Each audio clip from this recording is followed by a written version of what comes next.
Hey friends, well, we're about to do book review Wednesday. Oh my gosh, I got a ton of new books. I'm so happy. I'm so happy because I've been really wanting these ones. So these are going to be on my TBR. I'm going to put those over there. All right, let's talk about this. I already reviewed this one, I believe, but I wanted to read the second one. This one was so much more lengthy. This one was terribly written. I don't know if I'm off put by his writing or if I'm just overall disappointed that neither book had anything to do with the actual movie. And in the first book, there were very few, but you could see some of the parallels with the movie. But overall, nothing like the movie.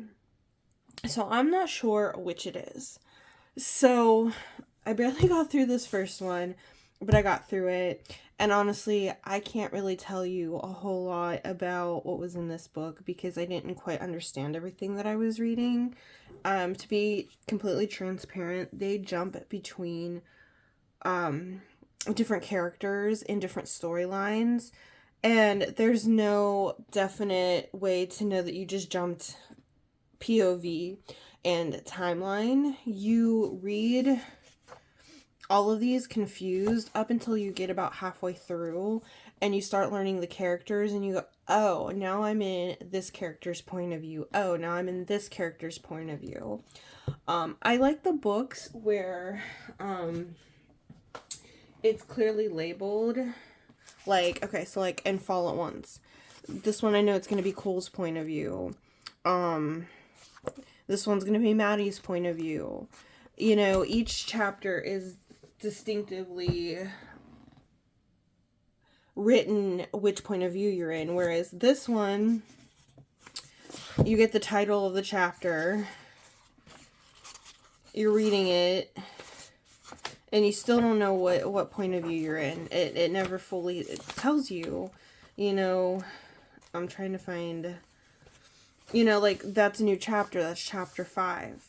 It doesn't tell you which point of view. You just have to sort of start to learn it as you're halfway through the book, which I think kills the entire book. It kills the entire read of the series because you spend the whole half of the book lost, confused, frustrated, bored. You don't really want to finish it. Like, I had to force myself to read these, and I only forced myself to read these because it was $40 for the book, like for both of them.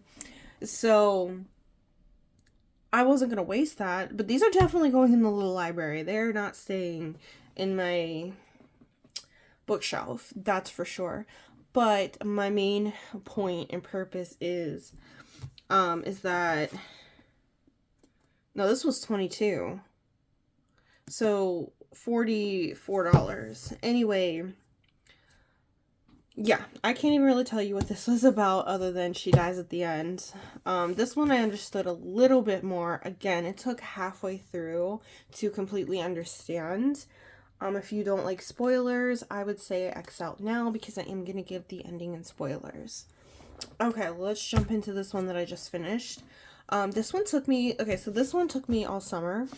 Literally, it took me 3 months to get through this just because I was dreading reading it. This one, it took me September and October, so 2 months to get through this one. I had to force myself to read it. Like, I was like, no, you're not getting another book till you read this one. Again, I struggled with the first half. Then it seemed like, I don't know if it was because I started to understand the POVs and when they were switching, or if it was the writing changed a little bit in the second half of the book, but it started to get more interesting. I gained a little more knowledge and it was like not as sufferable. I gave this one a 2.5 stars just because of the ending and the shift change of everything.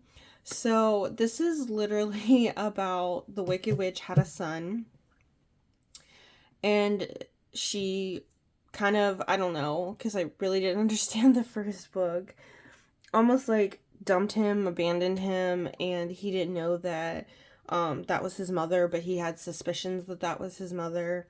And he goes through this journey of trying to figure it out. His name is Lur. And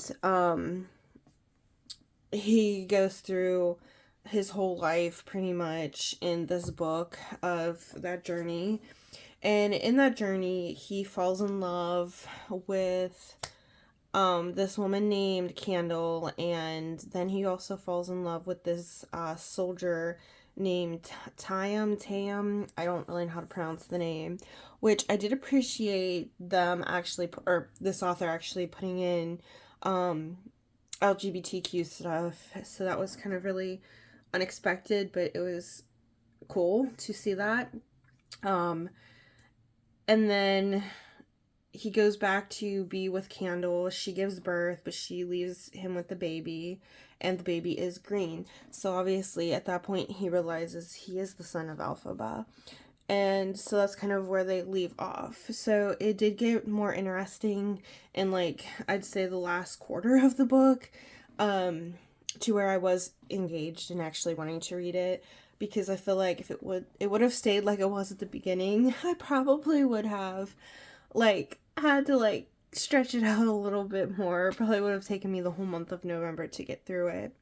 But I did. I finished it. I'm proud of myself. We're going to the little library to get rid of these. So there is a third and fourth book. I honestly don't know if I can force myself to read through them, because reading through these two was horrible enough.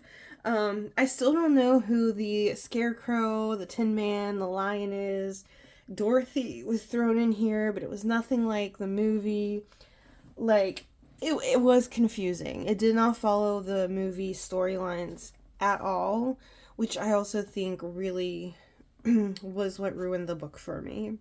So, with that said, I do not recommend this series, but it is what it is. That is all, friends. Bye.